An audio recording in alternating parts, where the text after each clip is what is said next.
Welcome to What's Left, a weekly political discussion challenging the mainstream left. I'm Eduardo Barca with co-host, teacher and socialist Andy Lipson and community organizing socialist Kenny Cepeda. We are online at what-s-left.webnode.com.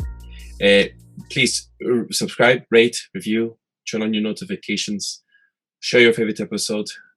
And I suggest folks to jot down our information. Once again, we've been punished, censored by YouTube, and it's always a threat to our channel and podcast, which you can always find us on our podcast. I mean, you can always find us on our blog and have any episode that you would like to look at there.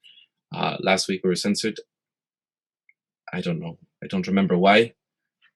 We weren't able to post last week, Andy. I actually think it was because we talked about, I believe it was how we talked about 5G and how it affected people, you know, so I think that's what got us.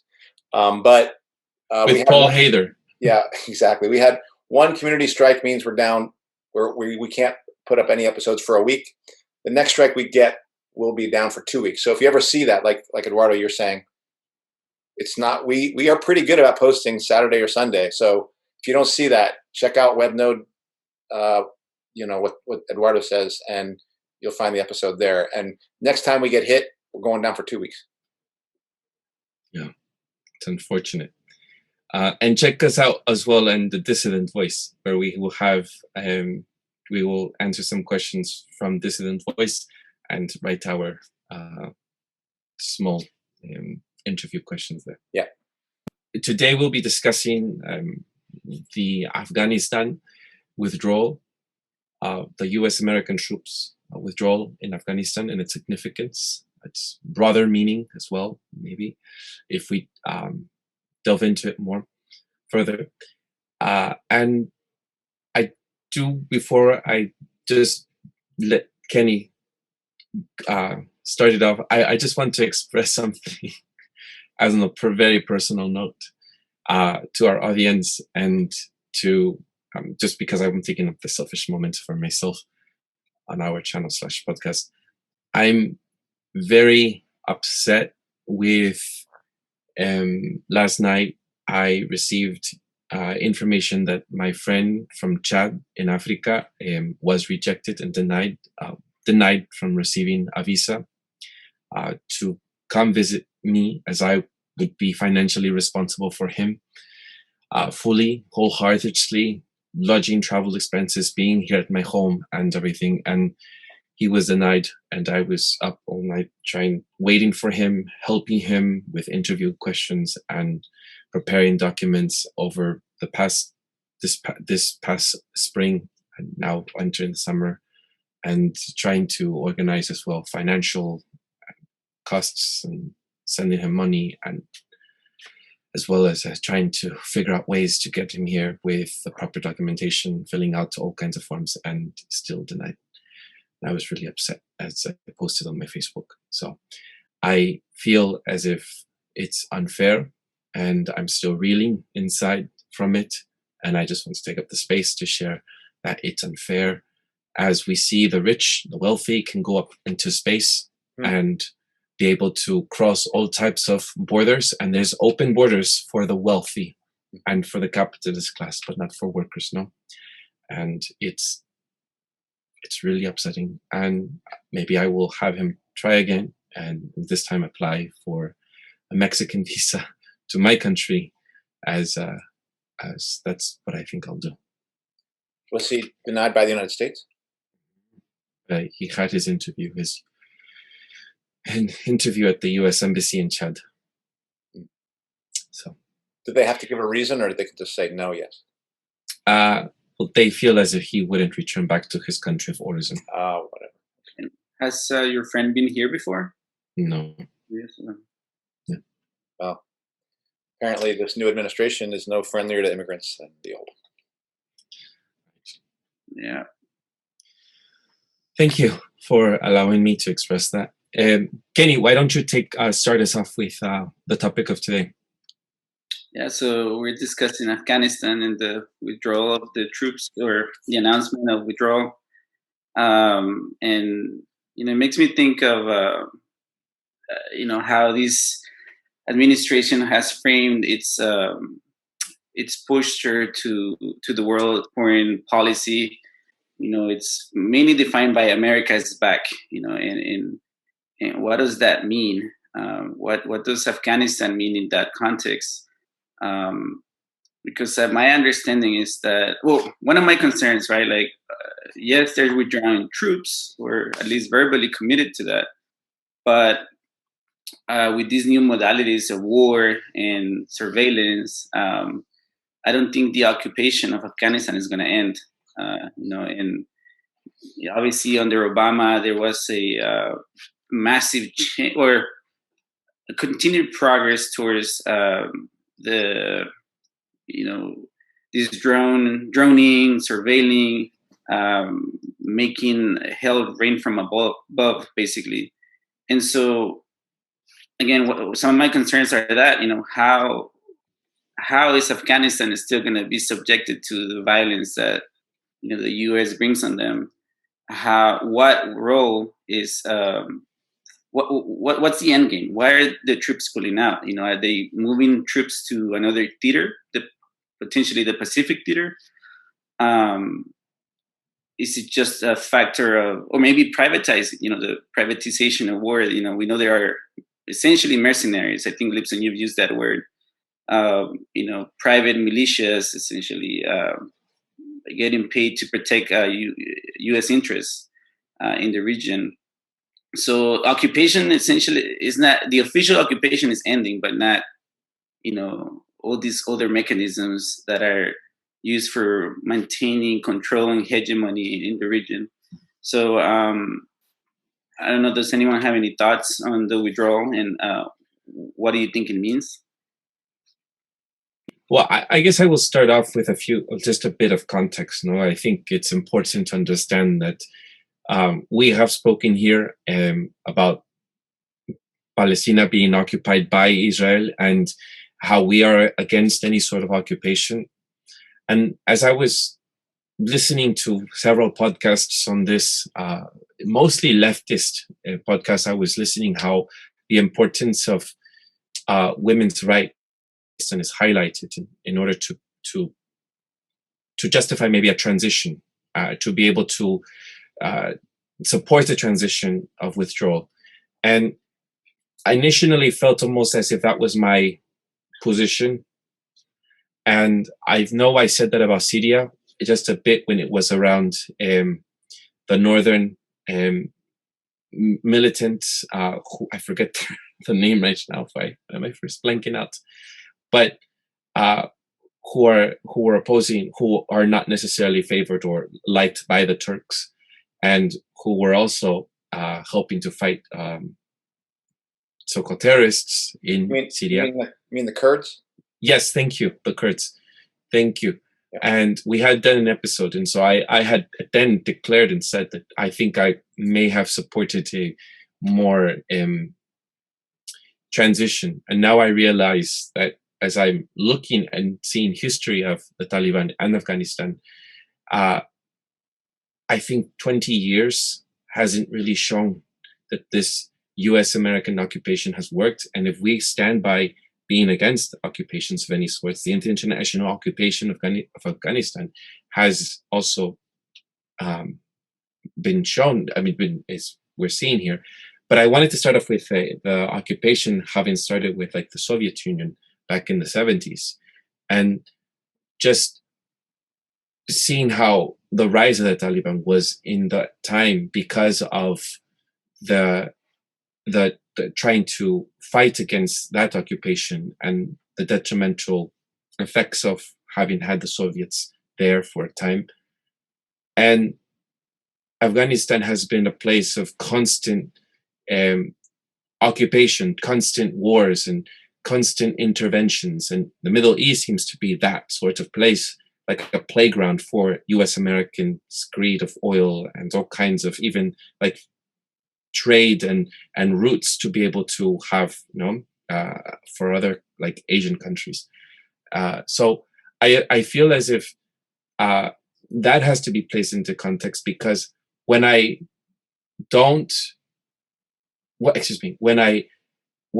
when the Taliban is criticized or the withdrawal is being criticized, we have to take that into consideration and understand that 20 years has been awfully enough, you know, of a time to show that it isn't working. And I don't think it ever worked. No. And so I remember after 9/11, weeks after 9/11, I was in middle school, I feel. And in 2001, and that was what, 20 years ago. 20 years is just not demonstrating that the occupation works. So I think that from the Soviet Union up to the Afghanistan war with the USA, it is clearly enough to show that it has, the Taliban's rise to power hasn't been without context. I'll stop there because I think there's more to add later. Can you, are you saying that the Taliban's rise to power, like you're saying? Well, strong. However, not power like governmental power, but their rise in their force fighting against international forces, or maybe, their force, not world internationally recognized power, but the guerrilla forces against NATO, the USA. Yep. Yeah, and well, I would say that I would actually say that the war in Afghanistan, and by extension the war in Iraq, has worked for the United States. And I'm going to say that there's only one area it didn't work, and that's. I was speaking not worked for the country, for the Afghans. But it was never. I mean, and again, yes, they posed it in terms of working for Afghanistan, women's rights, democracy. Yeah, but that's never what it was about.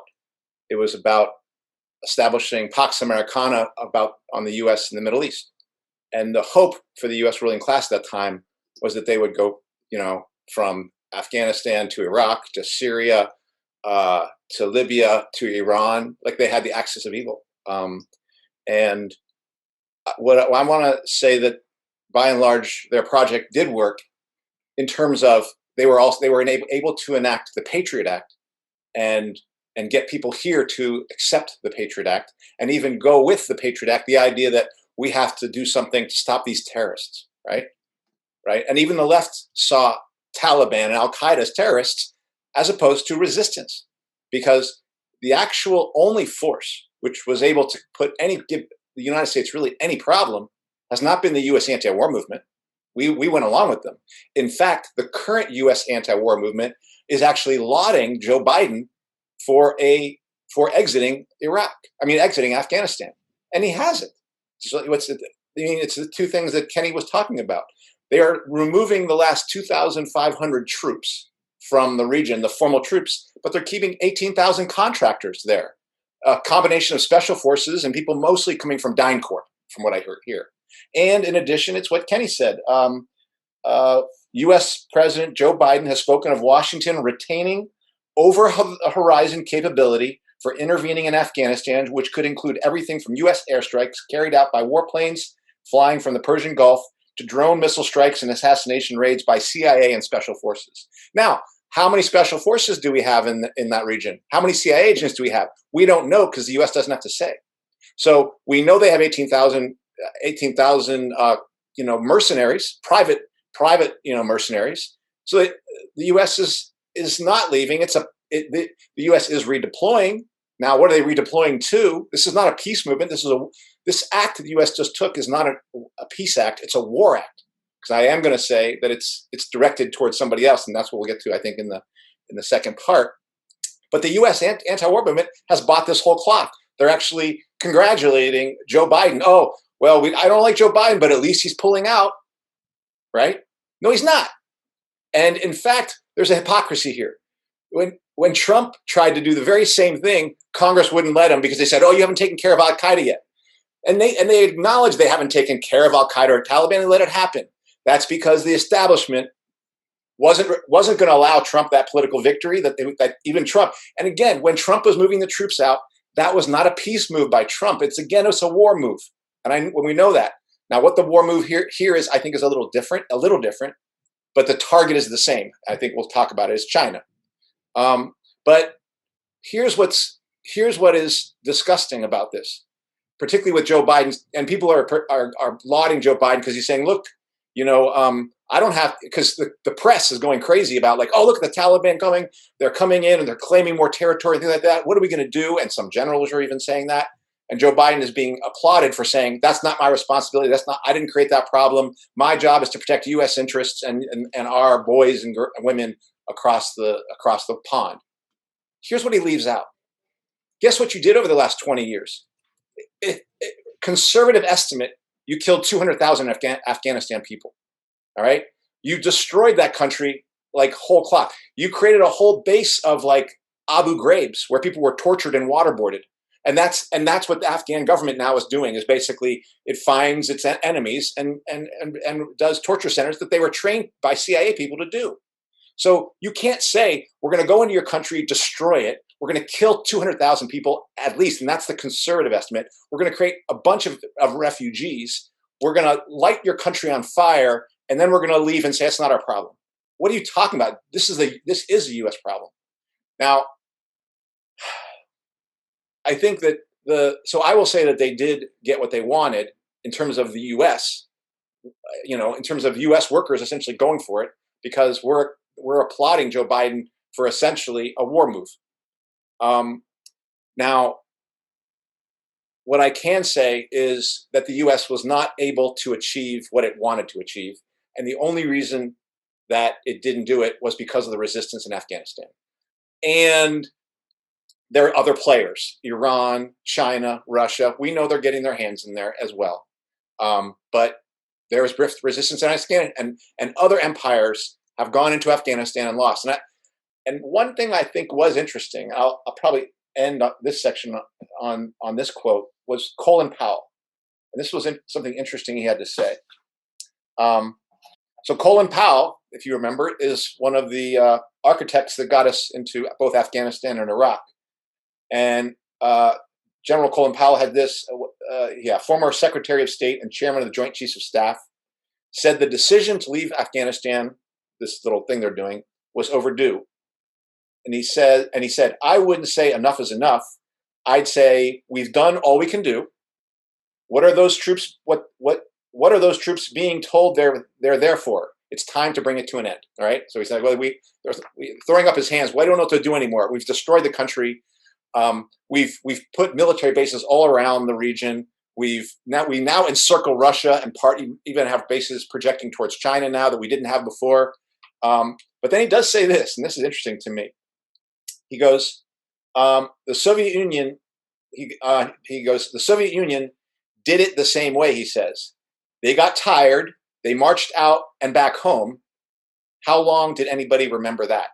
Now, what's interesting about that for him to put the U.S. exit from Afghanistan in a similar light as the Soviet Union is that everyone acknowledges the Soviet Union lost in Afghanistan, and that they were defeated by the resistance, and yes, by the U.S.-backed resistance. And it's interesting for me for Colin Powell to acknowledge that they had a similar fate. Now, in the case of the Soviet Union, it was only going to be several years later before the Soviet Union itself collapsed completely, and that the loss in Afghanistan was part of that. I don't foresee this happening in the United States, but I do think what the U.S. is doing does suggest a kind of loss, that they were not able to achieve all their ends. And there are definite concerns that the U.S. has now as they turn their attention from Afghanistan and the war on terror to the war on China and the war on Russia. Yeah, I just want to add that, at least from my perspective, obviously they didn't achieve their ends, right, in Afghanistan and Iraq, or spreading, the wings of the U.S. empire across the region in more countries. However, it wasn't a complete loss. Obviously, they were going to take advantage of it, just like they did in Latin America. This was an experimental ground for, warfare, for tactics, and and all this stuff that doesn't go to waste. It just moves to the next stage, to the next theater of war, which I wonder, what then, is the modalities of war just changing, or are troops going to be redeployed somewhere else, because obviously droning represents a departure, right, of the cost of war, where before you had to send troops like Vietnam, and so many soldiers, and now even the American public doesn't really see the cost of war, because you don't have soldiers coming back, deadness, and so I think that has been a major achievement of Afghanistan, to disassociate the war from the mind of the the public, so then we get results like the left, like you said, Lipson, applauding Biden for pulling out of Afghanistan without really looking to what's happening, who's really paying the price of this, because it ain't over, and at least in my mind, Afghanistan is still subjugated. It will continue to be occupied, virtually occupied, from the air, and through the mercenaries that are going to stay behind. So yeah, so my point is that it hasn't been a complete waste. There is even the privatization, right? Like Halliburton, we heard that, right? Like how they a lot of the operational activities were privatized into corporations, and that's another way of funneling billions of dollars into trillions, I would say. I don't know how much money was spent on these 20 years, right? One of the longest. Is it longer than Vietnam? I'm not sure. I think it is the longest war the U.S. has been part of. Yeah.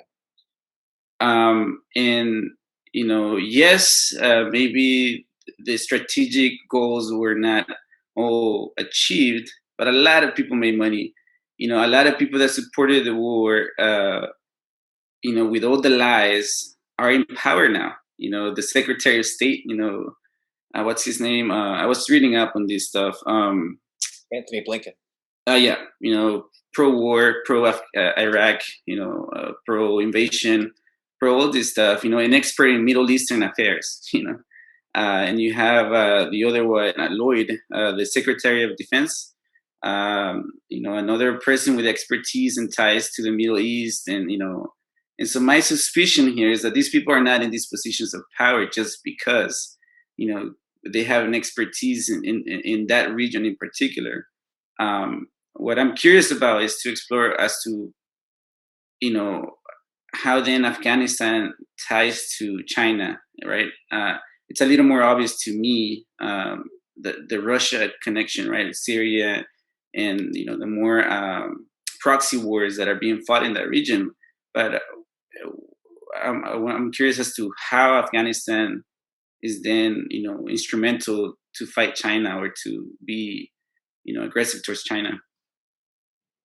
I mean, I don't think I could answer that question specifically, but that would be, I don't know, Andy, you want to take a shot at what Kenny's answering? I had something else to say about what Kenny had said, if it's all right. Just, he talked about just the economic aspect, or the winning of what there was in what was gained in Afghanistan, which I do believe, if we were to delve into that, there was, as you had also pointed out, Andy, there was something gained or achieved. And I was referring more earlier about how it was all a lie, and try to frame it as if it was for the Afghan people, which, as I said, it didn't serve the Afghan people at all, and it's not been there for that reason. But to touch on what Kenny had said, I remember there was, I saw a video, which I can post here, from the American Enterprise Institute, where Bush had clearly stated that because when they had arrived to Afghanistan, there was the reconstruction of the Ring Road in Afghanistan, which the Soviet Union had already, I think, had built, but they had, with UN support and many other countries, international occupiers, had also built and poured money into it, because it wasn't necessarily to provide just the supplies and the military infrastructure that was necessary to be able to monitor the Taliban, as that's how it was presented in Afghanistan. But it was to create enterprise, and Bush had clearly stated it in what I had mentioned in the video of the American Enterprise Institute, where it was to promote enterprise, it was to promote business, it was to promote the market and the value of Afghanistan for companies and such. Where the roads end in Afghanistan, the Taliban begin. In other words, roads promote enterprise. Enterprise provides hope. Hope is what defeats this ideology of darkness. So I do think that it was a lie, not just to the Afghanistan people, but it was a lie to us, and how the U.S.-American war in Afghanistan was sold to us because it was right after 9/11, and it was just weeks after 9/11 where it was said that Osama bin Laden had been there, sheltered. The Al-Qaeda had been there and sheltered by the Taliban. And the Taliban at that time had demanded proof to know how exactly was the Osama bin Laden and Al-Qaeda connected to the 9/11 attacks.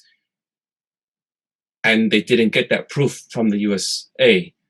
So it is like, well, they didn't get the proof, so they just invaded, no? And that's where it was. And not to, we're not talking about Iraq right now, but then Iraq itself was also another one of those, alongside Afghanistan and another Middle Eastern country, where it was, we're going to Iraq as another, it's all part of the same scheme. It's all part 9/11, 9/11, you know, and it was just, you're right, Andy, to point out the Patriot Act. And I should mention again, Barbara Lee, who, whatever our differences is, was the only congressperson in all of the Congress politicians, right, that wasn't pointed out that we shouldn't give these emergency powers and just for free for all to be able to, president to be able to invade the country for its war that it wanted. So it was these oil wars that we had entered that place, and it's clear by Bush having said that the ring road was a major influence for enterprise. So I just wanted to touch base and add more to what we're talking about. Yeah, I'll stop there. But to your question and what your point was, and your last point, Kenny, maybe, Andy, I don't know if you want to touch base on it. Yeah, I will, but I want to talk about Barbara Lee, because Barbara Lee is supporting Patriot Act 2 now. So I don't give her any credit.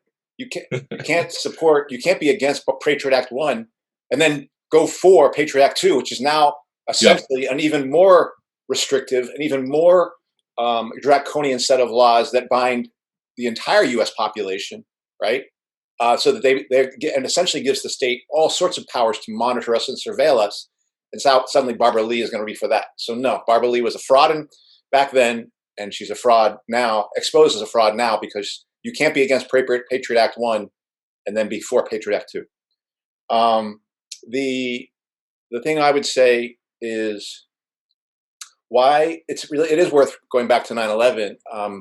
And we've talked about how we are very skeptical of, I'll say for myself, I am very skeptical. Like, I think this COVID thing was a plandemic, right? That this was part of a planned thing, and they've taken advantage of it. And I think there is evidence of it being a bioweapon, and that the U.S.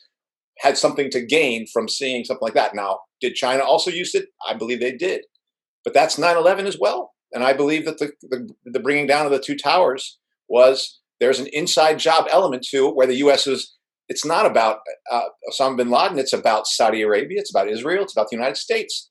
If you want to know who the characters are behind, the likely characters behind bringing down those towers, that's who it is. And the neoliberals who had put that out had even said, we are going, in their recent Security Department document, we are going to need a Pearl Harbor-like event to make the kinds of to get people to accept the kinds of changes we're going to need to make in the U.S.'s military profile. Because remember, there was something called the Vietnam Syndrome. You know what the Vietnam Syndrome was? No, but what do you mean by that? I imagine you don't want to engage in a war like that. People had the Vietnam Syndrome was the fact that generations of people since Vietnam had said, we're not sending our troops anywhere again. Now, the U.S. had been doing it, Grenada, all sorts of little mini kind of things. But now the U.S. now they've gotten people over that, and now people are expecting regular and major U.S. deployments or regular or major U.S. violence. Like, just think about what was even mentioned just recently. Biden's already bombed Syria twice and Iraq once, just in the time he's been in, and not a peep. Maybe actually he gets applause from that in the United States. So something has been accomplished here when you can do that.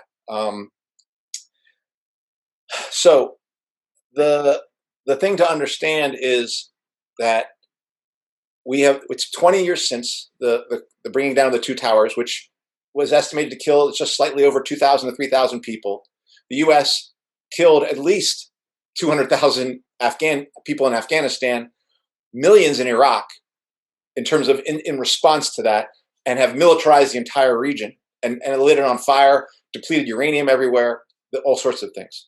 War crimes, and they have camps in Cuba, camps throughout those countries that are like torture centers.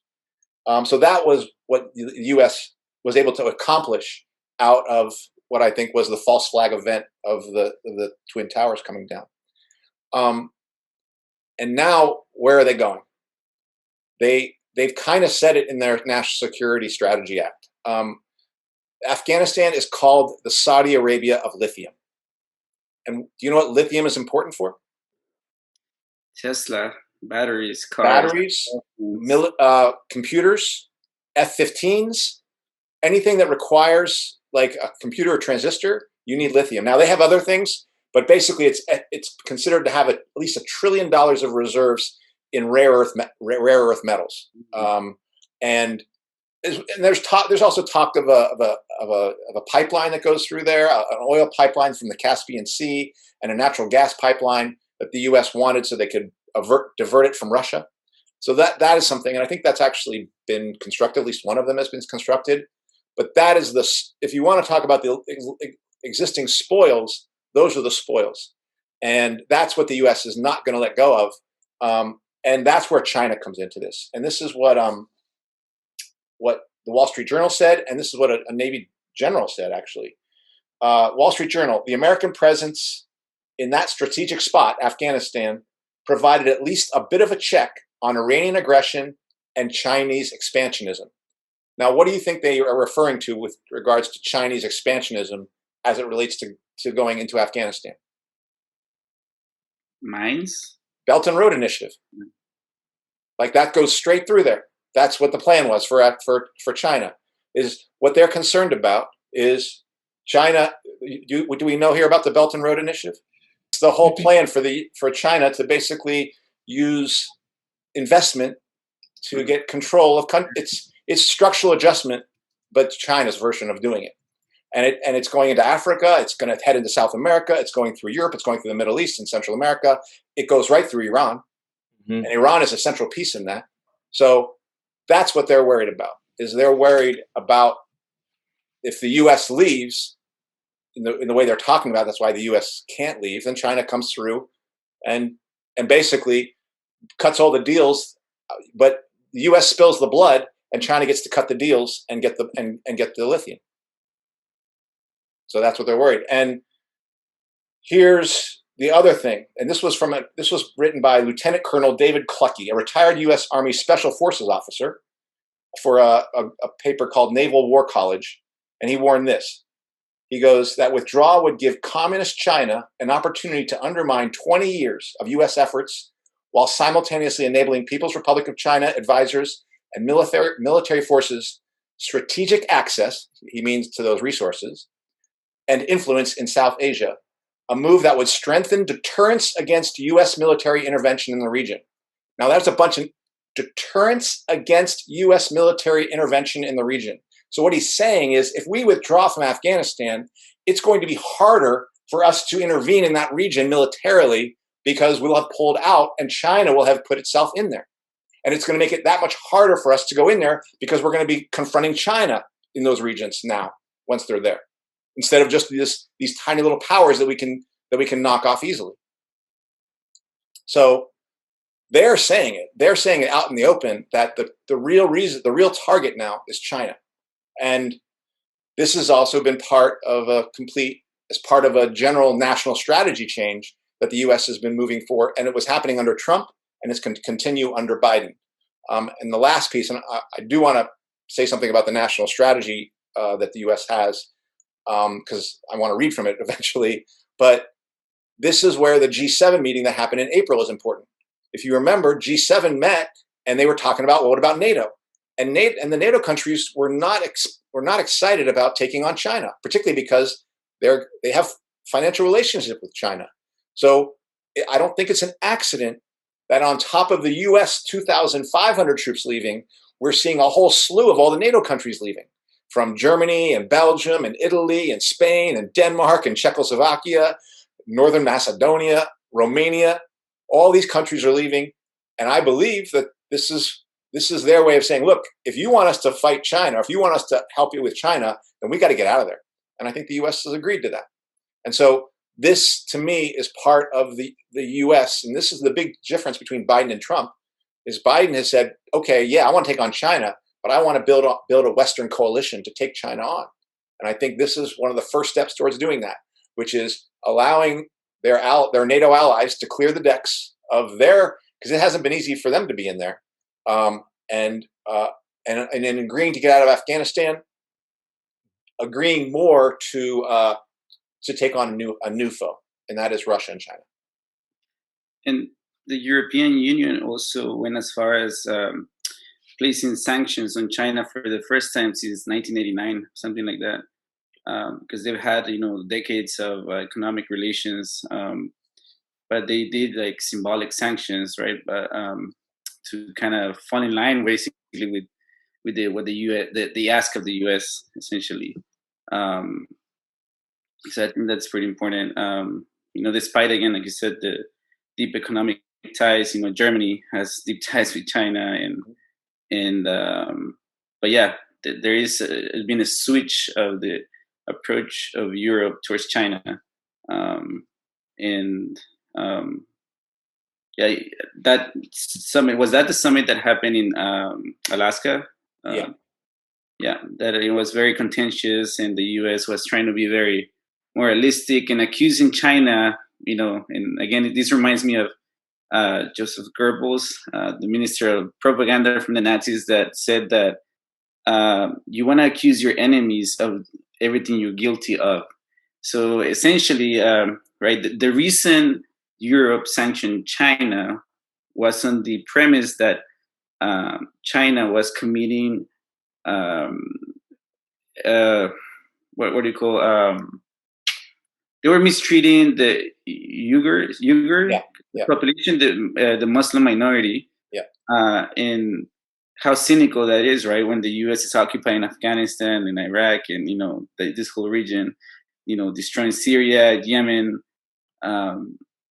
yet that was the premise of allowing Europe to take that stand, on the basis of some defending human rights, the human rights of the Muslim minority in China.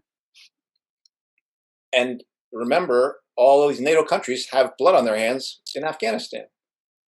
So all these folks are saying, we're going to teach you a lesson about how to treat Muslims, while they're in the very country where 200,000 Muslims have been, well, not everyone in Afghanistan, but 200,000 people in Afghanistan have been killed, and they've helped build all these torture centers. And Germany is still staying. They'll be leaving eventually, but yeah. So it's entirely right that it's complete hypocrisy on their part. Anyway, Eduardo, I want to see if you have to say, because I want to. Well, you just said some. Well, I guess what I'll pick up from was when you said that all these countries teaching Muslims how to be Muslims. I suppose that causing for me that brings up the issue of the women's rights being trampled on by the Taliban, as well as by just the new the argument that this will be infringing on women's rights. I suppose that I'd like to explore that a bit, because that is the argument on the left. That is, even though they support the withdrawal, there still is bringing that up as whatever guilt is coming up. How do you all make of it? I guess for me, obviously I am pro anyone's rights, human rights, women's rights, and I do want to denounce anybody. I don't think it just pertains to the Taliban. I think we have women's rights being infringed upon here and infringed upon in Europe and infringed upon in other countries. So I don't want to just target the Taliban or Afghanistan as we're discussing this specific country today. I think that is intentional, right? That framing, especially to galvanize the left to be pro-war, basically. To advance this racist, sexist project that's imperialism. Because on the one hand, like you said, like who the hell are we to tell them how to live? We are imposing our worldview and our values on them. And that's literally where imperialism, one of the mechanisms of imperialism, right? Like, and then we are the saviors of people. When who are they saving? Is it not sexist or racist to evaporate people from, by raining, fire from drones? Is that sexist and homophobic and all the isms? Like that is the most brutal, act of discrimination. To just destroy people. That's so treat them like they're just a thing, so human collateral damage. Out of I've heard higher numbers, at least maybe it's in both Afghanistan and Iraq. But like the collateral damage, like how do we even know the numbers? It's so hard to know because they have they report, the U.S. forces and occupying forces, they report the numbers. I've actually read the New York Times recently where they weren't sure about how many troops were left behind. So that's the kind of reporting that we are getting from from the New York Times, right? That basically they're fed the information. But my point is that just by the fact that we're there, that is extremely sexist. So we cannot be, engage even on that subject. Have an honest discussion about sexism and trying to save people. When we're literally murdering them, for no reason. I mean, there is a reason, but there is no due process or anything. The rule of law that we so much love, and this brings me up to again more like the imperial project and how this is weaponized. This idea that we're the saviors, the civilizers. This is not new. Look at the England, in the white man's burden and all that bullshit. So when Kamala Harris went to Central America, and they were reframing another imperial issue of immigration, right? They came to these countries to tell them not to come. What they achieved was they were reframed the issues of immigration as an issue of human trafficking, and as an issue of humanitarian aid. We've heard this before. This is we had an episode on the attack on Chinese workers and the Chinese diaspora in the U.S. that came to build the railroads, and they invented the passports with the premise of protecting Chinese women from being trafficked. So this is not new. This tactic of pretending for humanity to advance some nefarious shit is not new. This is as old as imperialism. And so the U.S. does it with impunity and gets away with it. And not only do they get away with it, but we pretend that we're on the right moral side of history. Eduardo, let me see if there's any questions you have about that. I'm just going to give a version of that answer. So I don't have a question about it. I think it's Kenny's response, or in response to what I see and what I hear on KPFA or other alternative media about what is happening in Kabul, what is happening in Afghanistan. Personally, I agree that it is under those guises that wars are created and people do. But I also don't want to undermine that very strict Islam and Christian and all kinds of sort of ideologies to, whether that be in this country or other countries, undermine people's experiences. It is something that happens. Unfortunately, women's rights are trampled on, and LGBT rights, and it's just how does one contend with what is happening, and also not try to be an imperialistic reason for why we want to expand this country's powers onto other, infringe and intervene in other countries. No, so I think it's something the Afghans have to contend with themselves and try to fight. And it's a terrible predicament anywhere, and not specific to this country. The defeat of the U.S. military, and if it was utter defeat of the U.S. military by the Taliban, is a step forward for all workers internationally. It's a step forward for all women workers internationally. I want to be clear about that. You're saying the defeat of the Taliban? No, the opposite. The defeat of the U.S. military by the Taliban is a step forward for all workers internationally and all women workers internationally. Because it's the forces of imperialism and capitalism which drives it, which has made the lives of workers and women and Muslims and Christians so miserable around the globe. So that has to be defeated. And the only people who took up and were successful in challenging it were these people who have ideas I don't agree with, but they were willing to put their lives on the line to fight the people that we could not stop from going there. It was our job to stop the U.S. from going in there, and we didn't do it. So those people had to pay the price of that, and they're the ones who died doing it in a completely, it's estimated maybe 2,000 soldiers died. 200,000 people in Afghanistan, drones, marriages bombed. Like it's the unfairness of the attack is out of proportion. We don't know what kind of, would we have the same bravery on our side if we had to face that kind of opponent occupying our country? I can't say I would. So that's where liberation lies, in that kind of bravery to say, you're not allowed to stay here. I'm kicking you out. And people can have all sorts. And let's be clear, when the Soviet Union went in the 80s, guess what they justified going in? How the Soviet Union justified going into Afghanistan? I think I don't dispute or don't disagree with the reasons. I'm just asking a question. These are initiated, right? Any intervention is initiated. I think I've established that, and anyone can hear that.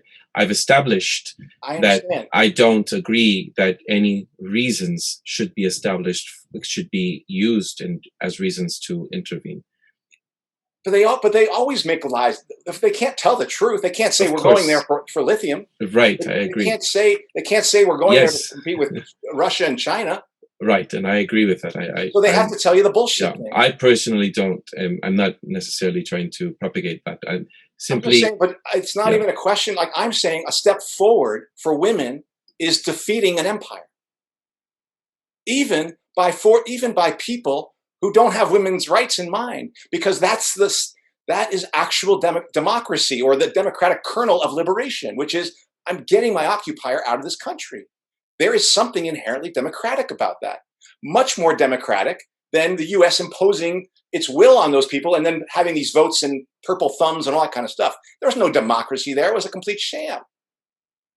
So Taliban defeat of the United States has more democracy in it than the U.S. occupation of Afghanistan and putting a quisling government in power. And I want to go back to the Soviet Union. The Soviet Union also said, we're going there to liberate women. This is the Soviet Union. Remember, the Soviet Union is calling itself a workers' state. We're going there to help workers in Afghanistan with the backward Muslims. And then what happens? The U.S. funds these people, the so-called backwards elements, and makes them part of their army to go fight the Soviets. So this country has been a plaything of imperial powers for generations. And now we can't go around, what about women? Well, our job is to stop our own country. And if we say this, what about women? Well, what about women? And let our country get away with that, then we let them do that. Because it's going to happen again, Eduardo, and it's happening right now. It's democracy versus autocracy. It's the way that the whole war on China is being posed. It's the way the whole war on Russia is being posed. Mm-hmm. They're the autocratic regime, and our regime, which is actually going to be telling us what we can say in our text messages and saying you're not allowed to put vaccine into your text messages, is calling itself democratic. And it's trying to build the forces of democracy, Germany, Belgium, the ones who destroyed Afghanistan, and saying that it's those forces of democracy which are going to defeat autocracy, which is Russia and China. And then we can say, oh, well, what about that? Do you not care about what's happening with the Uyghurs? Do you not care that that workers in China don't have democracy there? They don't. But we have to be able to understand that our government is lying to us to make those wars, and we have to say, we have to call bullshit on it and say, you are not bringing your bombs and your military to bring democracy anywhere. You are doing it to rain death on people so you can control their resources and strip them of anything democratic. And the most democratic thing that those people can do is defeat you in war, and the most democratic thing we can do is take you down as a government before you can go make war. And frankly, we should have done it well earlier than the so-called insurrection that happened in 2020 with 6,000 people so-called storming the thing. We should have stormed DC a long time ago and taken them out and made this not happen. 2021. Right, yeah. 2021. I think that that again, that I think it's, yeah, I mean, I agree. The lies that are being told in the same way that we were lied to just to enter the Middle East, and under the 9/11, it was framed in a way for us to enter the Islam U.S.-American war, and as well as many wars are framed that way to enter wars. I don't dispute that. So I've established that, and it is something, but I don't think it's. I think it's not. I don't think I think it, the way it's framed in liberal progressive media, it can be a distraction to support the withdrawal and to allow the Afghan people to decide for themselves what they should do for themselves.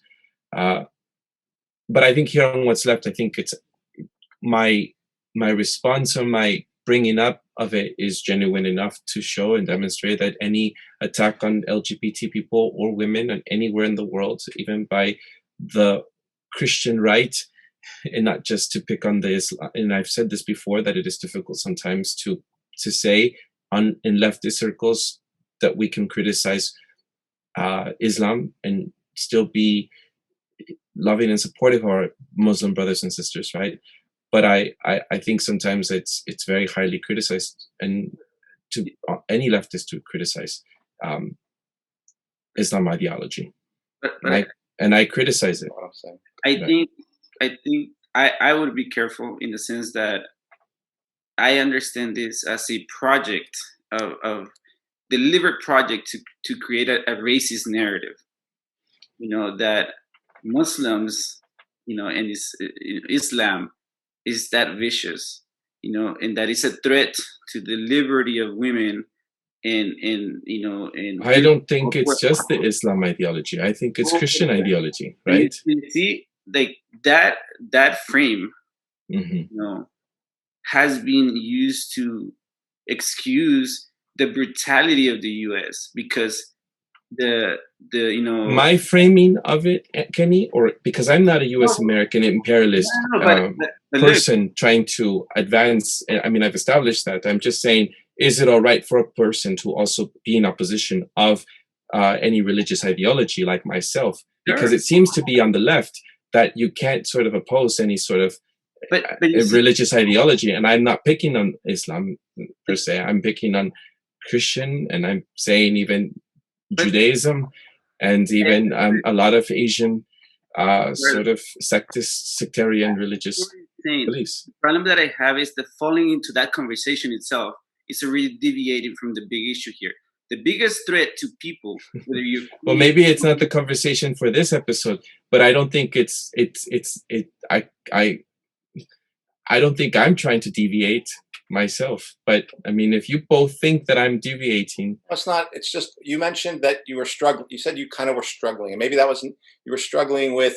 You were torn somehow, and that is the part. In the beginning, yes. Well, I'm just saying. I'm saying that there's nothing. From my vantage point, I'm not saying what you should believe, Eduardo. I'm just saying I'm not torn about it because I'm for the Taliban defeating the U.S. military. Yeah. And in Afghanistan. Yes, that's what I want them to win. And that is the future for the possibility of working class revolution, which is the only thing which will bring democracy, because the attack on women and other and workers and immigrants. Right, and who is disputing that? So I'm supposed the question is for both of you. I may not be able to express that I have disagreements with Islamic ideologies or any Christian ideologies. Is that what you're saying, Andy? Because it's not about religion. It's about it has nothing to do with well, it's just a side note. It's my personal stand on whether is it not something I can say? Is it you can be say censored it, around it, or do you think it's a distraction? It wasn't for you because it seemed for you to create an issue where you were like, what do I say to my friends who are worried about the Taliban and what they're going to do to I'll tell you where this is coming from. When I talk about my criticisms on religion, and maybe this is because I was growing up as a Jehovah's Witness and I couldn't say anything around, but just anytime I say it in leftists, especially leftist circles, and, it's always don't criticize Islam or don't criticize Judaism or don't criticize, and it seems to be now that both of you are taking on the sort of position. When I talk about this with progressives and liberals, it seems I can't even criticize anything about. But I'm not criticizing your opinion on it. I'm criticizing the fact that this is being designed to deviate from the conversation. Well, I don't think I'm trying to deviate the conversation. To justify, a racist agenda, a sexist agenda, a homophobic agenda, because that's what empire is. And that's what was my point. The biggest threat to the world. I'm not afraid of, the Islamic State coming to, conquer me, because I've seen what the U.S. empire has done to my country where I was born. I've seen the live executions on TV, from U.S.-backed dictators. I've seen my family refugees. So I'm not afraid of the Islamic State. And I am in solidarity with the women who want liberty, of course. But my response is not to go civilize some other people. My response is to fight for myself. My response is to create the kind of society that I want over here in a democratic way. And so maybe people will look at it and say, that's better. And they will fight for that. That's my only way to fight and show solidarity for people, not to go civilize some people. But it would mean stop getting our troops out of there. Stopping our troops from being there, and not just 2,500, but the 18,000. What's it called? The mercenaries. Those have got to go. All the bases have to go. And until we, as a working class, have done that, we're not doing anything to help any women anywhere under any religion. That's our job. And I have one more point about this whole narrative about the other, right? This proverbial other. That others are always less democratic, others are less civilized, others are have less morals, others are less than us, than the imperial center. That narrative advances a lot of shit. Is dehumanizing. And that is the purpose of it. It centralizes us as the way of being. And that is arrogance. And so again, if I'm gonna create a society, I have opinions, but I'm gonna subject those opinions to the will of the people, and we're gonna have to debate. What kind of society we're going to shape, but I will not fall into behind this project that goes civilizing people when in reality, what they're doing is the complete opposite. Of course. And this is the last thing I'll say about this, that what's useful about creating that narrative of the uncivilized, the scary other, is that it tells us that we have it better. It tells us that we have democracy. It tells us that we have it good. When we're one of the most medicated countries, desperate, livelihoods that we have here, and blah, blah, blah, all that. But it tells us that we have it good. So that's why I fight so much about that narrative. And again, I have opinions about religion. I do. But I'm a communist. I want to focus on my community. I'm not going to go civilize people. So that's why I don't give a shit about the Soviet Union. Well, I do. The Soviet Union doing their imperial shit going into Afghanistan. And we're going to have to be honest about that shit too. Because that's not socialism. No, that's not the shit that I'm pushing for. Yes. And I think, I appreciate it, both of you sharing your points. I do think that my point was missed, and that's all right. But the audience can quite establish my position, and they'll figure it out for themselves. I don't have to. because it's quite clear what I'm trying to communicate, and I don't have to belabor the point. Anything else? I want to talk about why this is not a peace move but a war move, and it's part of the shift in the U.S. national defense strategy, which actually in 2016, prior to Trump taking power, was talking about how the U.S. was moving from a war on terror to a war that was going to really deal with China and Russia and prepare it for that. And that's what we are now seeing, is we are essentially shifting 20 years later from a war on terror framework that's going to be used to terrorize workers internally and terrorize workers externally to they're going to be using this global pandemic now as the pretext to blaming China for it, and then talking about their autocracy, the democracy trying to preserve itself in the face of Chinese autocracy, which is trying to spread across the globe. And that is going to be the political framework that's around the people who are responsible for the pandemic, that is China, the Wuhan lab, and them putting it out, and the U.S., which is trying to do its best. Of course, Trump screwed it up, but Biden, with vaccines and all that kind of stuff, is trying to do his best to keep people safe and to make the world democratic for everyone, so that commerce can go on as normal. That's the frame now that's going to be used, and it's going to mean an escalation of U.S. war making abroad, and it will mean an escalation of what's it called, cracking down internally, and that's what we're seeing. So let me I want to read this from the National Defense Strategy, and this was actually put out in 2018, but I think it's apropos of what the U.S. is doing now. And I want you to listen particularly to the last section of this. And when you think about the fourth industrial revolution and some of the themes that we've been talking about, because this is 2018. So they said this: the central challenge to U.S. prosperity and security is the reemergence of long-term strategic competition by what the National Security Strategy classifies as revisionist powers. It is increasingly clear that China and Russia want to shape a world consistent with their authoritarian model, gaining veto authority over nations' economic, diplomatic, and security decisions. For decades, the United States has enjoyed uncontested or dominant superiority in every operating domain. We could generally deploy our forces when we wanted, assemble them where we wanted, and operate how we wanted. Today, every domain is contested: air, land, sea, space, and cyberspace. This is 2018. And it finishes here.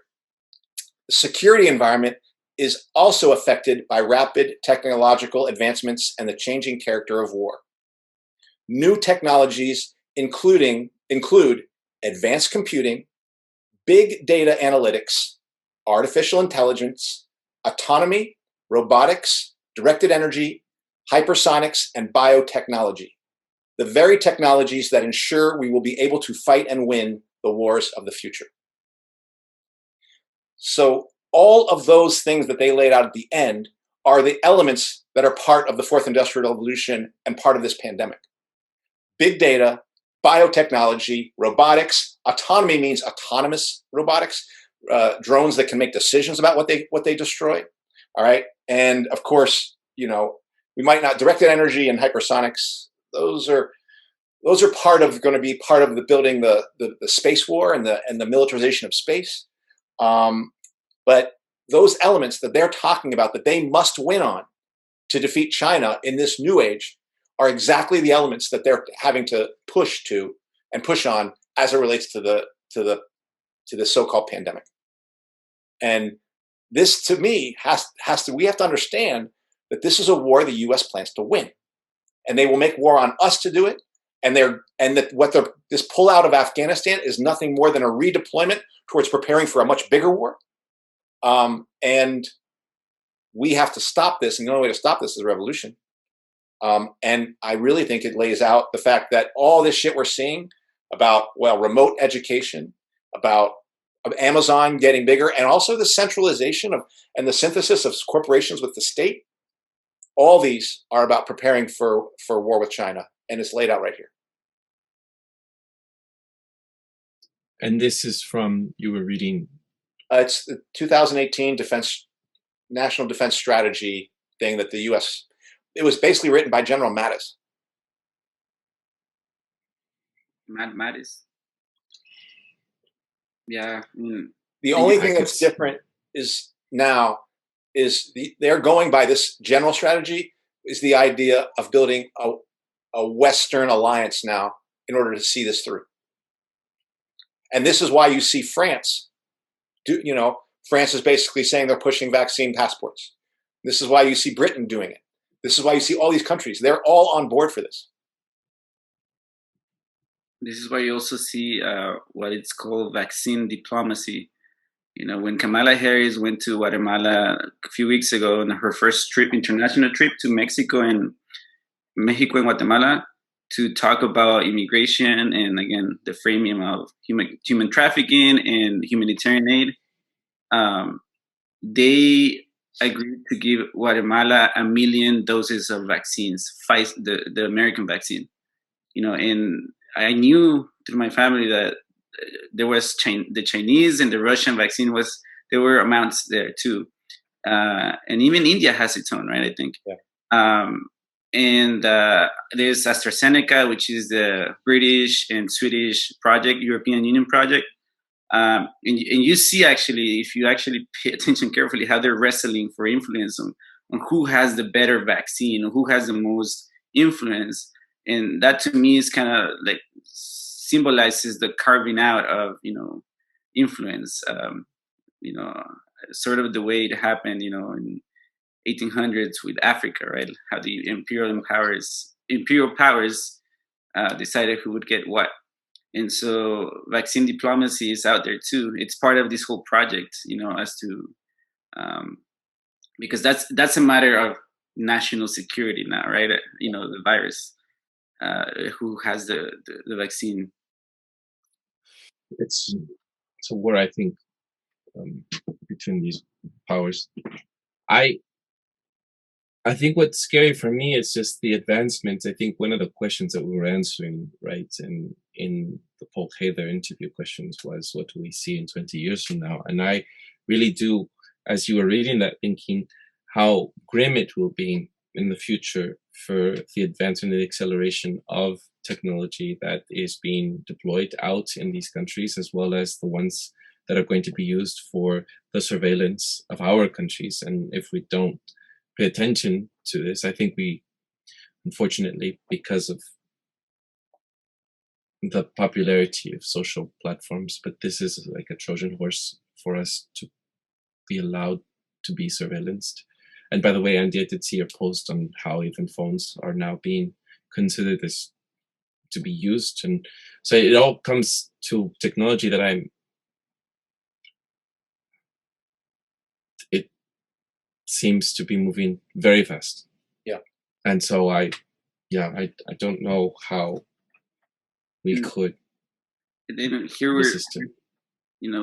the U.S. is framing things as democracy and freedom, right? That's like our biggest slogan. That's what we bring to the world, supposedly. But what's at stake, literally, for me, is that is dissent and consent, two fundamental things from freedom. And for self-determination, and there's very little we are doing, really, or we don't even seem to understand the issue. By and large, everyone's committed to advancing the project built through the narratives that they want us to, whether it be the Islamic State and Al-Qaeda, or this massive world-ending threat, which is the COVID narrative, which I think will be with us, and maybe in the next 20 years. I mean, if 9/11 was signal something, it lasted 20 years, maybe we'll be with this for the next 20 years. But not just that. We're going to hear about TikTok and China collecting our data. We're going to hear about China going into different countries and trying to push deals that are bad for those countries, and trying to push their Chinese Communist Party dictatorial regimes on them. And the U.S. and Europe have to be prepared to help these people live democratically. Well, what are we going to say about that? And what are we going to say when our country says we have to help? I know what I'm going to say, which is fuck you. The autocracy we got to deal with is the United States. It is the biggest it is the most autocratic, most terroristic government on the planet. And my job is to take my government down. So I don't give a shit about China. I literally don't care what they do, because my job is to take on what my government does. And the reason this gets back to the thing is because, oh, well, you don't care what they do to the Uyghurs? Oh, you don't care. Look, we're trying to give vaccines in South America. You don't care that people are dying of COVID over there? Do you see? They changed the subject to say, no, what I care about is actually dealing with the real problem here, which is capitalism and U.S. empire, which is a product of that capitalism. And I'm in the United States. My ruling class is the U.S. ruling class. I can be put to a war to go against the Chinese workers or against Russian workers, but that would be against socialist internationalism. My job is to take down my own government. And that is the job of all workers in this country, immigrant or not immigrant. And that is the message we have to do. It is civil war, not imperialist war. Turn imperialist war abroad into civil war at home. That is our project. And so we can't be fooled by this autocracy. Even if yes, the Chinese Communist Party is autocratic. In fact, they are running the blueprint for how to control their population that the U.S. is trying to catch up on. We're going to get a social credit system. China already got it. So it's not a question of excusing those things, but if I make myself concerned about the operations of another ruling class, I'm just playing into the imperialist hand that my own ruling class is trying to get me caught in, which is we want to go over there and then deliver them into freedom because we're a little bit more democratic. And we have to call bullshit on that. So it's not about saying I want to control what you think. I'm just saying if you go by their narrative, well, all I'll say is if I go by their narrative, if I let them control the narrative, then they're going to control me. Here, look, and Eduardo, you mentioned that Paul Hader asked us to do a little interview, and we talked about what we're worried about, like what do we see in the next 20 years. And here's what the United States sees. Now, people have to understand that already and unfortunately when I say this, people are going to think that what I'm speaking of is a Chinese threat. But I'm not speaking of a Chinese threat. When I say these things, I'm talking about a threat that centers in the United States. At least for us, we have to understand that. But the Chinese government already has a larger Navy than the United States. The U.S. Navy is about 235 ships, maybe it's 280, and China has about 350. And here's what was written about in the Washington Post when they talked to the U.S. military about their concerns. And this came from the Pentagon. Chinese armed forces not only are acquiring sophisticated new technology and weaponry, but are also overhauling their organizational structures as China aims to complete a military modernization by 2035 and establish a world-class military that can rival or exceed that of the United States by 2049. That's what the Pentagon thinks is happening. Now, let me ask you something. Should we be worried about China or should we be worried about the United States there? I'm saying the thing we have to worry about is the United States. Because when the United States is saying that, they're saying they can't, that is the United States recognizing that they have an imperial threat to them that threatens their entire control of the globe. They know that we currently have a dominance of nuclear weapons. We currently have the better position in space, and the U.S. must project that and must maintain and expand that. And if it can't, it must destroy its enemy. So essentially, we have, if the Pentagon is right, we essentially have by 2049 to have a revolution in this country, or there will be a global war. Yeah. Because if China gets itself to the point of exceeding the U.S. in military, then of course China's got to do what any self-respecting capitalist power must do, which is crush all its enemies. And the US knows that. So they've got to crush China first. So I believe that most, and I don't know, maybe you heard it that way, Eduardo. I don't know for you, Kenny, but I believe most people who heard that get worried about what China's about to do. And if you're worried about China's about to do, then you are a sucker falling for it again. You're falling for their narrative. Yes, China is definitely trying to build that military. There's no question about it. China is definitely trying to get big data analytics, biotechnology. They're trying to control all that shit. But that's not our concern. Our concern is what our government is going to do. We have to stop our government from doing it, and is the only hope for international revolution if we're gonna make it happen, is taking down our government, having a socialist revolution there, and hoping the Chinese workers do the same. That's it. I mean, at least I've heard that empires die violent ends. You know, they don't go out without a fight. If that is true, right, that the U.S. Hegemony, supremacy in the world is threatened, you know, this country has 800 bases around the world. It has some massive, you know, technologies. They have enough firepower to destroy the Earth 100 times over, you know, and engulf the whole world in, you know, a cataclysm of, you know, we can't even imagine, you know. And again, they're not. This is not an Olympic race where you just run against each other. This is a race for destruction, and you know, the U.S. Is the U.S. ruling class is the most genocidal class the world has ever seen. You know, and they've demonstrated their willingness to use violence, not just with the, you know, nuclear bombs that they dropped in Japan, you know, just to project power, but with the everyday violence they sponsor, the willingness to just burn people alive, you know, to use and deploy